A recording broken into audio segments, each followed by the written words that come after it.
Why doesn't Japan waste? Food, clothes, objects, even time. If you spend time in Japan, you begin to notice something subtle. Very little is thrown away casually. Not loudly, not dramatically, but consistently.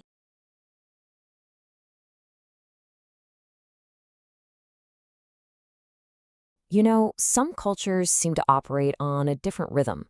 There's a quiet attention to detail that feels, well, deeply ingrained. Today, we're going to explore one small part of that, a profound aversion to waste in Japanese culture. It really starts with a question that goes much deeper than just recycling bins or thrift stores. What does it actually mean to waste nothing? The answer, as it turns out, seems to lie not just in what we do, but in a whole state of mind. To understand this, we first have to just observe. The clues aren't in big, grand gestures. They're in the quiet, consistent signs of care that are just woven into the fabric of daily life. Let's start with food. A meal isn't just something you consume, it's something you receive. Every single grain of rice, every last piece of a vegetable, it's all meant to be eaten. Leaving food on a plate isn't just wasteful, it can feel like a sign of disrespect for the meal itself and for all the effort that went into it. And you see the same mindset extend to recycling. In so many places, it's this incredibly meticulous practice. Plastics are separated from paper, paper from combustibles, and each has its own special day for collection. And what's interesting is that this isn't really seen as a burden.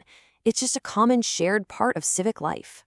Then there's this really thriving culture around secondhand items. Objects aren't simply thrown away when their first owner is done with them. No, instead they're passed on, they're sold, they're repaired, they're given a second or even a third life. The value is seen in their continued usefulness. And it goes beyond just buying and selling. There's also this simple practice of sharing. Whether it's vegetables from a home garden given to the neighbors or items passed between friends. The goal is always the same. Make sure a resource finds a use instead of being squandered. So these are the actions, right? The things you can see on the surface. But to get to the root of it all, we have to look deeper. To a single, really powerful word that seems to unlock this entire mindset, mottainai. Mottainai.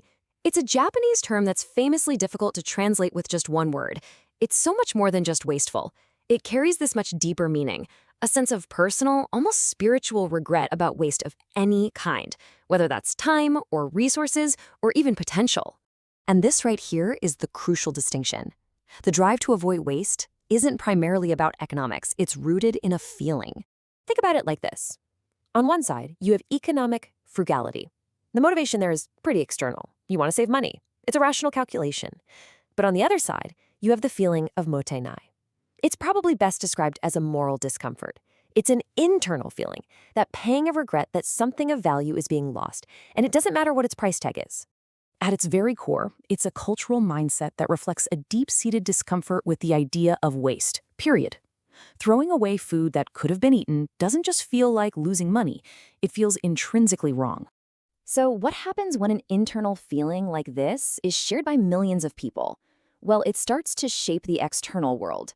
A personal sense of regret slowly transforms into a collective sense of responsibility. This is where it all starts to connect. That feeling of mottainai shows up in the visible characteristics of the society. Think about the exceptionally clean cities, which often have very few public trash cans. That whole system relies on individuals taking responsibility for their own waste. And that personal accountability is what contributes to this prevailing sense of order, this shared care for public spaces. It becomes this powerful feedback loop, you see? A personal value, when it's shared widely enough, creates a society that then reflects that value back. It's a shared mindset that fosters a collective sense of care for both objects and for spaces.